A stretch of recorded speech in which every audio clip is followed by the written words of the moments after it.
Hey everybody, this is Drew Kaplan, real estate agent with Keller Williams Advisors Realty right here in Cincinnati, Ohio. I want to share with you today about earnest money. Earnest money is money that comes along with the purchase offer of a property. Now, I know you may be thinking earnest money, that suggests that there's money that's silly, that's play money.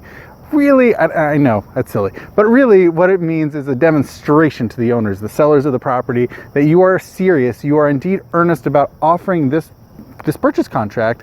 And you may be thinking like, okay, like ultimately I'm just gonna pay money for the property, right? If I'm gonna buy it. Well, they are taking the property off of the market to consider your offer. So really you are paying them really just for consideration of the offer, right? Because ultimately they are losing out on perhaps better offers. What it is there's actually no obligatory set amount that you are required to pay. You can pay $1, pay $50, 100, whatever. Different markets often have different typical expectations, 2%, 3%, 1%, $1,000. It totally depends on the markets. And also it ultimately could come down to the different agents or even just the particular sellers. Now, I know you're thinking, hey, if I put in this offer and I'm giving them money, presumably, will I get it back? What if the deal doesn't go through? Now, let me share with you, there are 3 potential outcomes for what happens with this earnest money. Now, the first, of course, is, hey, you buy the property, you close, everybody's happy, and ultimately that money is not in addition to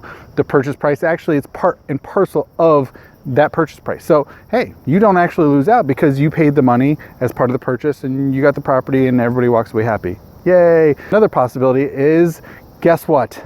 You did something in the course of the pending process that was out of bounds. You decided to pull out of the deal at a time that really just wasn't in bounds of the contract. And guess what?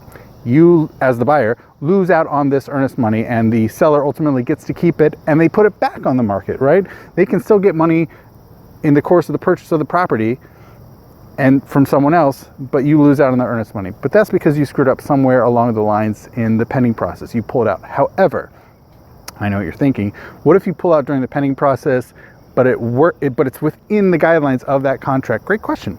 Well, you get to have it back. Now, I know what you're thinking. Under which conditions can this occur? Now, there are different contingencies within the course of a particular property pending. One case is in the inspection period. There's usually in contracts, certainly here, the Cincinnati Area Board of Realtors standard contract has an inspection contingency.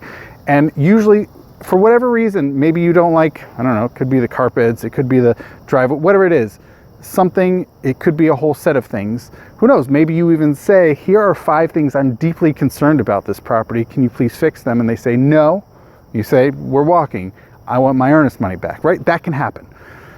Alternatively, there are a couple other contingencies that could occur in the process, including the financing contingency and also appraisal contingency. These different things can happen that you, as the buyer, can walk away from the deal and retain your earnest money, right? So ultimately, this earnest money, no harm, no foul, you get your money, they can put their property back on the market. Now, it's really these 3 outcomes, right? Either it goes to the buyer, it goes to the sellers ultimately, but you get the house, it's part of the purchase price. 2 is it goes to the sellers, but you don't get to have it back and you don't keep the property because you messed up something along the way. You pulled out of the pending purchase of the property at some, inopportune moment. And the third possibility, of course, is, you know what, you pulled out inspection contingency, appraisal contingency, financing contingency, somewhere along the way that was within the bounds of the contract, and you get to have your earnest money back. I know what is this, especially first-time home buyers? You've never even encountered this term before, presumably. What's not serious about money?